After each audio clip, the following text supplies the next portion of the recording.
আজকে তোমাদের জন্য নিয়ে এলাম একদম ইউনিক ডিজাইনের স্বর্ণচুড়ি। স্বর্ণচুড়ি তো অনেক রকম দেখেছো, তো তবে আজকের যে স্বর্ণচুড়িটা রয়েছে সম্পূর্ণ ইউনিক ডিজাইনের।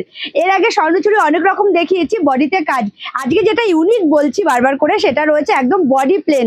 এতটা ইউনিক রয়েছে, জাস্ট আমি ফার্স্ট টাইম এত সুন্দর একটি শাড়ি দেখলাম পুরো বডি প্লেন, তার সাথে রয়েছে বর্ডারটা, শুধু বর্ডারটা রয়েছে, সাথে রয়েছে বডি প্লেন, যেটা তোমাদের ভীষণ পছন্দ। এবং কালারগুলো দেখে নাও, এই সেটে রয়েছে 8খানা শাড়ি, 8খানা শাড়ির কালার রয়েছে ভীষণ সুন্দর, মারাত্মক মারাত্মক কালার। প্রত্যেকটা কালার নিয়ে জাস্ট কোনো কথা হবে না, জাস্ট দেখে নাও, ভীষণ সুন্দর। প্রচুর স্টক রয়েছে, তোমাদের কার কত পিস লাগবে তত পিস শাড়ি অ্যাভেলেবেল রয়েছে শপে। আর যদি শাড়িগুলো তোমাদের ভালো লাগে অবশ্যই কিন্তু এসএস নিয়ে হোয়াটসঅ্যাপ করতে ভুলো না। আর প্রত্যেকটা কালার যেমন সুন্দর তার সাথে রয়েছে শাড়িগুলো একদমই ইউনিক, সাথে রয়েছে লাইট ওয়েট। তো চলো পুরো ভিডিওর সাথে থাকো, দেখতে থাকো। এবং অফার তো রয়েইছে, যেটা প্রত্যেক দিনের ভিডিওতে অফার দিয়ে থাকি, সেরকম একটা সুন্দর অফার আজকেও তোমাদের জন্য নিয়ে এসেছি। তো চলো পুরো ভিডিওর সাথে থাকো।